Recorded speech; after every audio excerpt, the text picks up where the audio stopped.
Salve! Federico Copitelli je bivši, kao što smo rekli već u zadnja dva videa, bilo je izvjesno da je trener već otpisan od strane naše uprave i da se samo čeka nekakav povoljan trenutak kada bi se to i službeno obavilo. Eto, obavilo se, Federico Copitelliju je uručen otkaz, on je već otišao iz Osijeka i to je to. Nadam se da su svi oni novinari, komentatori, podcasteri, pa čak i navijači koji su toliko gorljivo javno zazivali otkaz jednog trenera, eto, nadam se da su sada sretni, dobili su što su htjeli, znači čovjek je dobio otkaz. Tu iskreno ponajprije moram se malo na to osvrnuti jer jednostavno cijela ta epizoda mi je bila toliko degutantna da ne znam, jednostavno ne mogu prijeći preko toga na koji način se zapravo odnosilo, znači novinari i komentatori čak na koji način su se odnosili prema njemu, pa da je bio najgori trener na svijetu. Opet je to onako nekako ispod svake razine, jednostavno pogotovo za ljude koji su tobože profesionalci. Mogao bi navesti hrpetinu ljudi iskreno u tome svemu. Uvijek se iskoristila prilika da se istakne kako je on Talijan i take stvari. Znači, strašno je zapravo koliko ksenofobije vlada u tom javnom prostoru. Znači, govorim sada o javnom prostoru, u novinarstvu i na televiziji, da je to onako zaista nevjerojatno.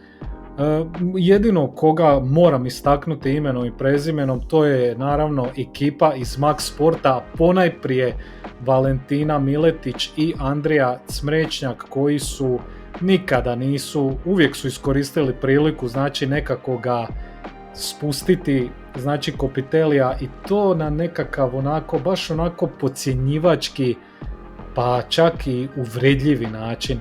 I naravno to su, osjećali su tu slobodu to napraviti zato što je on stranac i zato što onaj drugi razlog je što nas sve treba uvrijediti, a to je zato što je to NK Osijek i zato što se to može. Nisu se tako odnosili i neće se tako odnositi prema isto tako stranim trenerima iz drugih klubova nacionalnog interesa.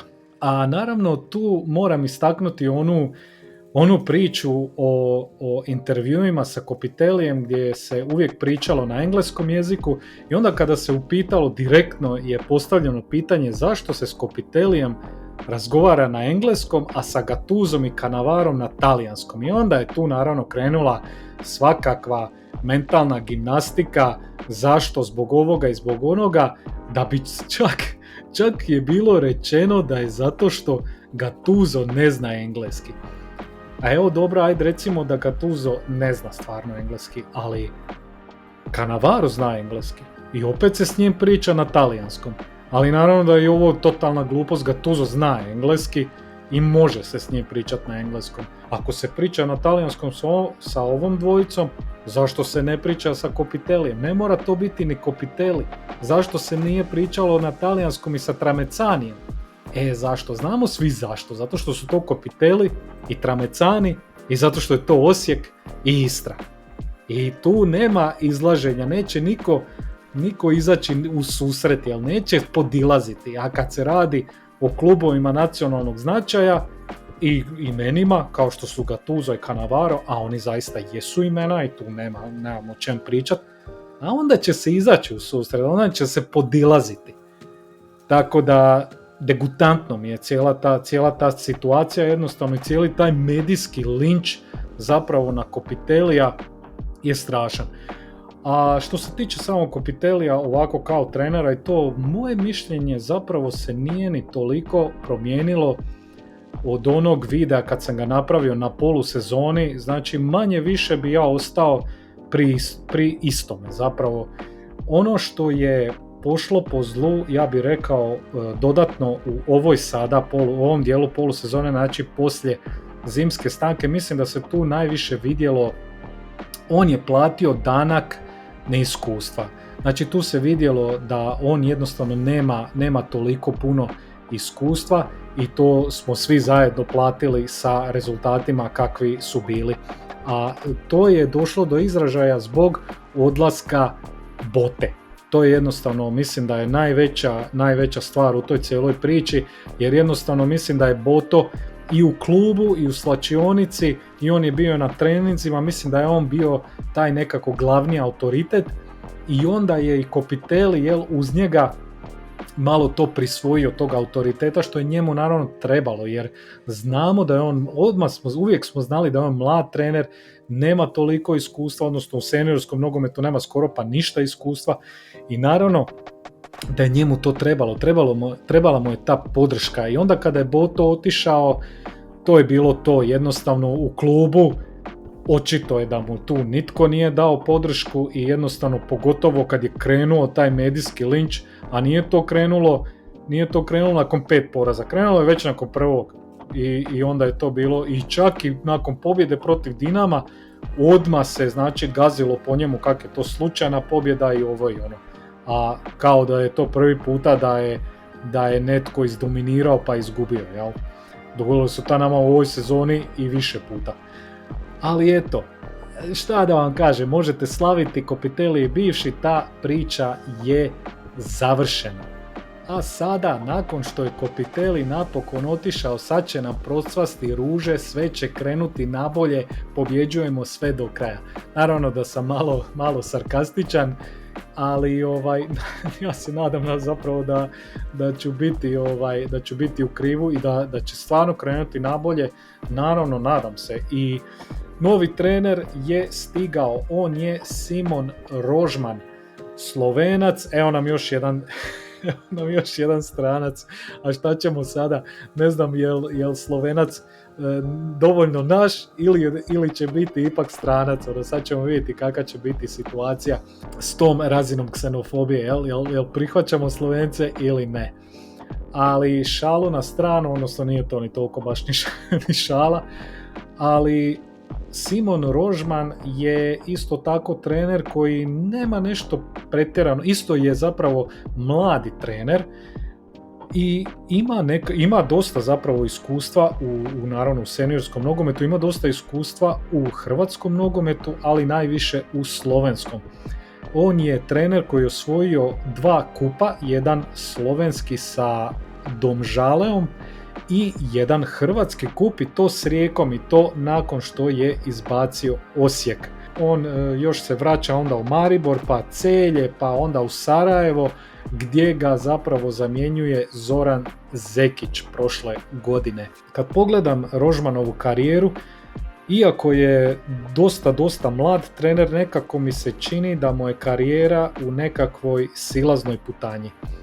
I kako bi sad rekao, znači ne želim nikako omalovažiti čovjeka i njegove trenerske sposobnosti, iskreno nisam toliko baš jako upoznat, pogotovo ova nedavna epizoda u Bosni i u Sloveniji, to baš ne znamo kakva je situacija, odnosno ja ne znam osobno. Iz Rijeke ga se sjećamo, ali sada ćemo vidjeti kakav će biti u Osijeku. Ali ono što moram reći je znači način dovođenja, pa znači upravo sam ga spomenuo u videu kada smo pričali o mogućim kandidatima, zapravo ispada da je Dalibor Keller iz Glasa Slavonije da nam je odabrao trenera. Znači bio je intervju sa Čoharom u Glasu Slavonije koji su oni onda naknadno mijenjali, znači promijenili su taj članak, ali ja sam ga pročitao prije promjene, gdje su zapravo, i znači Keller je spomenuo Rožmana, odnosno predložio ga je, recimo to tako, i Čohar je rekao da nisu bili s njim u kontaktu, ali da to nije tako loša ideja, pa izgleda da nam je Dalibor Keller izabrao trenera i to je katastrofa. To je katastrofa zato što to pokazuje totalno nepostojanje bilo kakve sportske politike. ali to pokazuje još nešto, a to pokazuje, ja mislim, upravo ono što sam i rekao i u prošlom i u pretprošlom videu, koji će iole ozbiljan trener doći u ovom trenutku, u ovakvoj situaciji u NK Osijek. Ja mislim da takvih nema puno i čini mi se da je dosta trenera ozbiljnih koje je NK Osijek želio dovesti, da su odbili Osijek i to me uopće ne čudi. I eto, izgleda da je Rožman bio jedan od tih rijetkih koji je htio pristati na takvu situaciju. I šta ćemo sad? Ništa, šta bismo drugo osim podržat ćemo našeg novog trenera, znači dobro došao i možemo se jedino nadati da će obaviti dobar posao, nadam se da će, ako ništa drugo, ovo uzrokovati nekakav pozitivan šok u slačionici, iako ja sam i skeptičan u vezi takvih stvari, ali dobro, nebitno. Nadamo se, jer nemamo ništa drugo osim nade, možemo se samo nadati da će krenuti nabolje, a kako će to onda izgledati poslije, kako će to izgledati kad nam dođe novi sportski direktor, šta će se to događati, mislim da je jako teško očekivati da će se Rožman zadržati duže znači bit će do kraja sezone, eventualno, ne bi se čudio čak i to da ne izdrži, i onda će vrlo, vrlo vjerojatno biti bivši, a to je onako, mislim, šta smo postigli s tim? Evo, šta smo s tim postigli? Ja bi onda radije da je Copitelli ostao do kraja i da smo izgurali ovu sezonu i to je to. Jer ne vidim dugoročno što ćemo s ovim dobiti, osim što eto imat ćemo još jednu promjenu trenera.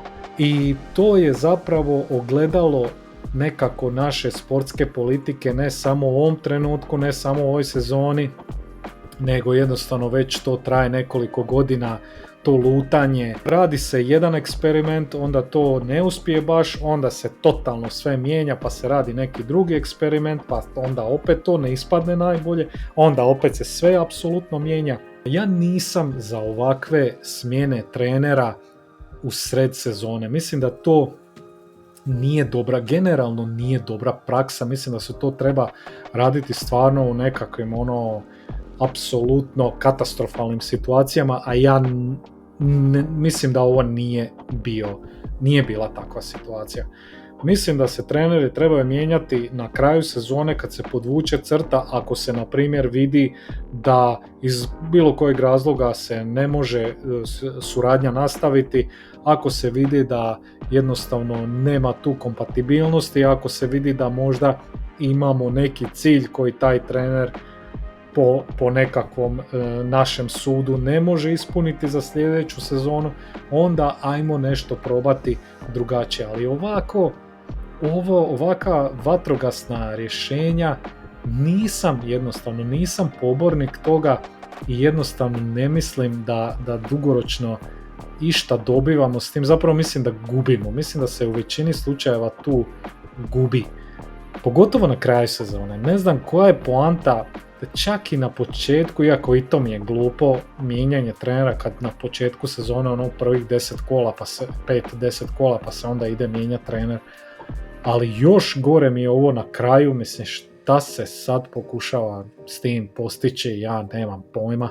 A ako se Copitellija baš išlo mijenjati, ako se njega baš htjelo toliko promijeniti, onda je on trebao biti smijenjen čim je otišao Boto. Znači na kraju polusezone njega se trebalo smijeniti u tom trenutku i to je onda to.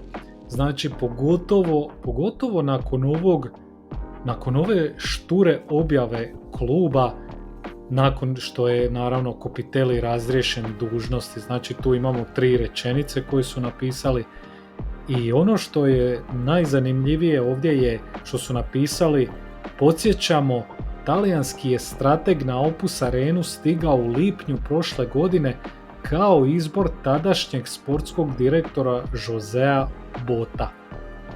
ta rečenica govori jako puno. Ta rečenica govori znači da uprava i klub peru ruke uopće od Copitelija u smislu nismo ga mi ni doveli, jel, on je bio loš, jel, ali nismo ga mi doveli.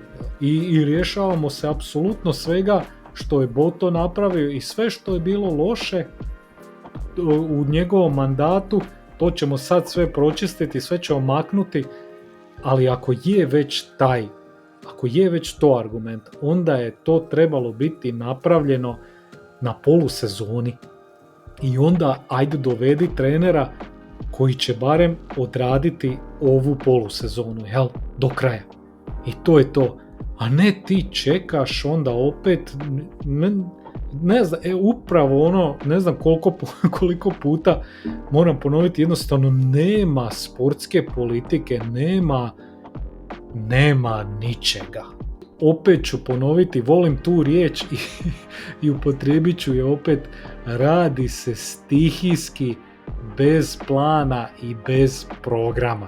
To nas najviše treba zabrinjavati, a ne, rekao sam to više puta, nije Copitelli problem i neće biti ni Rožman problem ako nešto bude opet krenulo po zlu ili tako nešto. Problem je što nema plana i programa, u UNK Osijeku ne postoji sportska politika, to je najveći problem. Ali vidjet ćemo, nećemo trčati pred rudo, imamo naravno razloga za zabrinutost, imamo razloga za skepticizam. Kad se sve to podvuče, opet ću reći, znači podržat ćemo trenera, to apsolutno moramo, kao što i uvijek trebamo podržati klub i jednostavno vidjet ćemo što će se sada događati, a nadamo se da će se pomaknuti situacija na bolje. Toliko za ovaj video, uostalom smatram da Romu treba razoriti.